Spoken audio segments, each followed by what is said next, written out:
Verjetno se niti ne vprašamo pogosto, ampak od kod pride vsa energija za življenje? Za vsak gib, vsak utrip srca. No, v tej razlagi se bomo podali prav na to potovanje, od sončne svetlobe naravnost do najmanjše celice v našem telesu. Torej, vprašajmo se še enkrat, od kod v resnici izvira energija za vse, kar živi? Morda se zdi preprosto, a odgovor? Ta nas popelje v samo srce enega najbolj osupljivih in prepletenih sistemov na našem planetu. Evo, takole bo izgledala naša pot. Začeli bomo z iskro življenja, šli čez veliko energetsko štafeto, pogledali planet Jecev, se ustavili pri motorju življenja in zaključili z vodovodnim sistemom planeta. Kar začnimo. Vse se začne tukaj, pri samem izvoru, pri procesu, ki je, če dobro pomislimo, prava mala čarovnja. Kako sončna svetloba, oddaljena milijone kilometrov, postane hrana? Fotosinteza, beseda, ki smo jo vsi slišali, ampak ali se zavedamo, kaj v resnici pomeni? Brez tega procesa preprosto ne bi bilo kisika, ne bi bilo življenja, kot ga poznamo. To je res temelj vsega.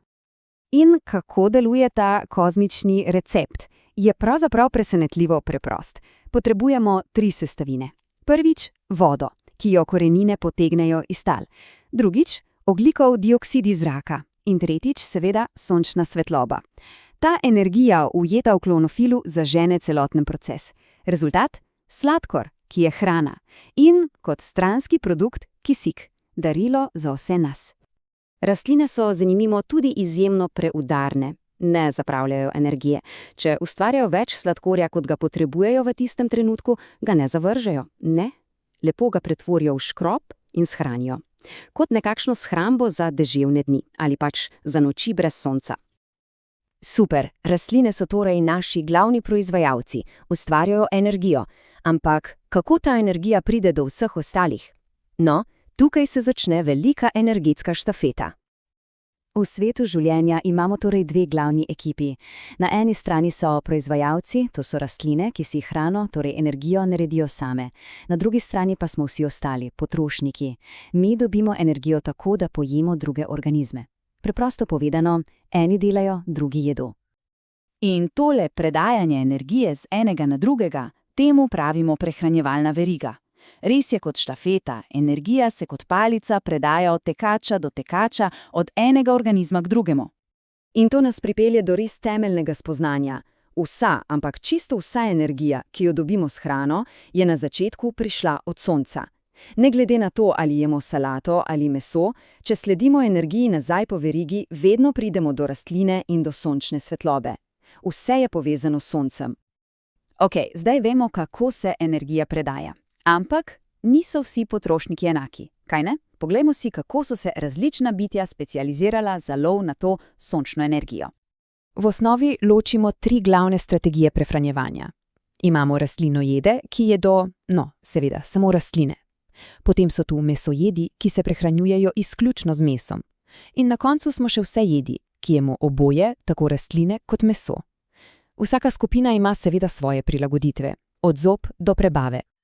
Dobro, energija je ujeta v hrani, predana naprej, ampak kako jo živa bitja dejansko uporabijo? Kako se ta shranjena energija v sladkorju spremeni v gibanje, rast, toploto? In tukaj pridemo do enega zanimivega vprašanja, ki morda malce preseneti. Če rastline proizvajajo kisik, ali ga tudi same potrebujejo za preživetje? Odgovor je da, in razlog za to razkrije drugi ključni proces življenja. Temu procesu pravimo celično dihanje. Predstavljajte si ga kot mikroskopski motorček znotraj vsake celice, tako živalske kot rastlinske. Ta motorček vzame sladkor in kisik ter iz njih sprosti energijo, ki jo celica lahko uporabi. Stranska produkta pa sta spet ogljikov dioksid in voda. Zveni znano?